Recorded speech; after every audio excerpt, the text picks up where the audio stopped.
સાગબારાના ખેડૂતો માટે હવે સાંસદ મનસુખ વસાવા ફરી એક વખત લડી લેવાના મૂડમાં છે।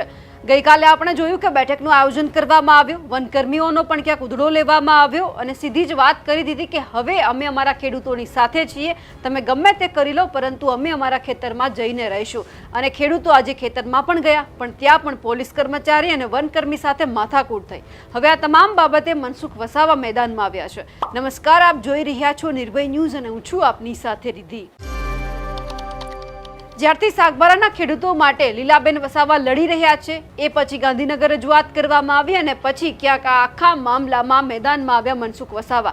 ગાંધીનગર સુધી રજૂઆત કરવામાં આવી હતી, વાત થઈ કે ક્યાંક આખી વાત છે એમના ઉપર મંત્રણા ચાલી રહી છે, તેમ છતાં કોઈ જે નિર્ણય આવવો જોઈએ ન આવ્યો। એટલા માટે મનસુખ વસાવાએ સ્પષ્ટ વાત કરી દીધી કે હું ભલે દિલ્હી હોઉં પરંતુ સમય કાઢી અને સાગબારાના ખેડૂતો માટે લડવા માટે આવીશ। અને એ સમય દરમિયાન આપણે જોયું કે જે વનકર્મી છે અને પોલીસ કર્મચારી છે તમામ વચ્ચે ક્યાંક મનસુખ વસાવા બધા જ લોકો વચ્ચે ગાળાગાળી પણ થઈ હતી। એ પછી મનસુખ વસાવાએ ફરી એક વખત એક બેઠકનું આયોજન કર્યું।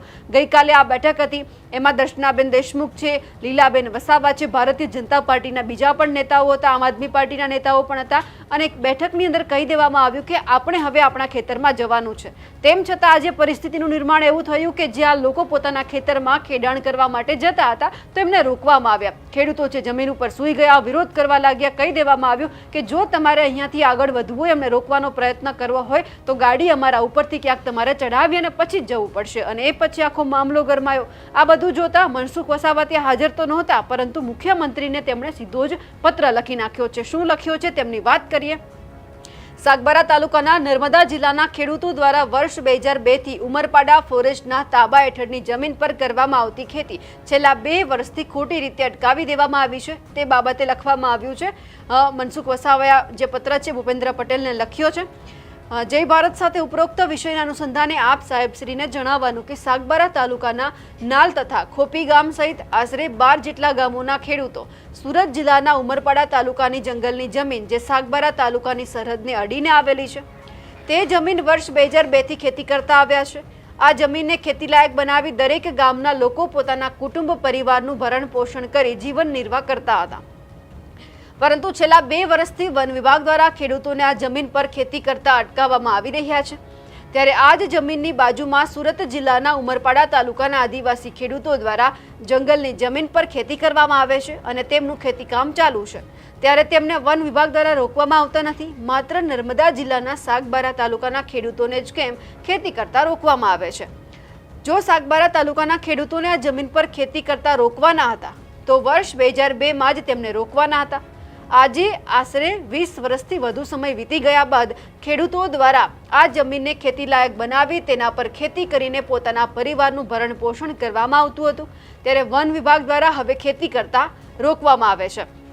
આથી આપ સાહેબશ્રીને મારી નમ્ર વિનંતી છે કે ઉમરપાડા તાલુકાના ખેડૂતોની જેમ સાગબારા તાલુકાના ખેડૂતોને પણ જમીન પર ખેતી કામ ચાલુ રાખવા દેવામાં આવે તે માટે આપ શ્રી યોગ્ય ઘટતું કરશો। વાત અહીંયા માત્ર એ નથી કે જે ભૂપેન્દ્ર પટેલને રજૂઆત કરવામાં આવી છે, રજૂઆત તો અનેક વખત ગાંધીનગર સુધી થઈ ચૂકી છે। પ્રવીણ માળી હોય, અર્જુન મોઢવાડિયા હોય, આ બધા જ સાથે વાતચીત થઈ છે કે કેમ રોકવામાં આવે છે, પણ જે સમાધાન જોઈએ હજુ સુધી મનસુખ વસાવા હોય કે પછી ત્યાંના ખેડૂતો હોય એમને મળ્યું નથી। હવે આ પત્ર લખવામાં આવ્યો છે। મુખ્યમંત્રી ભૂપેન્દ્ર પટેલ આ વાત ઉપર કેટલું ધ્યાન આપે છે એ પણ સવાલ થઈ રહ્યો છે। જો આ વખતે પણ ધ્યાન આપવામાં નહીં આવે તો પછી આગળ મનસુખ વસાવા શું કરે છે પોતાના ખેડૂતો માટે તે પણ સવાલ ઊભો થઈ રહ્યો છે। આજે જ્યારે આપણે જોયું કે ક્યાંક ખેડૂતોને એવી આશા હતી કે મનસુખ વસાવા કહેતા હતા કે મનસુખ વસાવા છે અમારી સાથે આવશે જેથી કરીને આ વનકર્મી છે, પોલીસ કર્મી છે એ અમને અમારા ખેતરમાં જવા દેશે, પરંતુ મનસુખ વસાવા આવ્યા નહીં। ક્યાંક એમનું અંગત કામ પણ હોઈ શકે છે, પાર્ટીનું પણ કામ હોઈ શકે છે, ખેર પણ આ બધી બાબતે હવે એ જોવાનું છે કે જો પત્ર લખવામાં આવ્યો છે તો પછી ધ્યાન અહીંયા કેટલું આપવામાં આવે છે કે આ લડત હજુ પણ ચાલુ રહેશે। મનસુખ વસાવાએ જે રજૂઆત કરી છે તેમને લઈ આપ શું માનો છો કમેન્ટ કરીને ચોક્કસથી જણાવજો। સાથે જ અમારી નિર્ભય ન્યૂઝ ચેનલને લાઇક, શેર અને સબસ્ક્રાઇબ કરવાનું ભૂલશો નહીં। નમસ્કાર।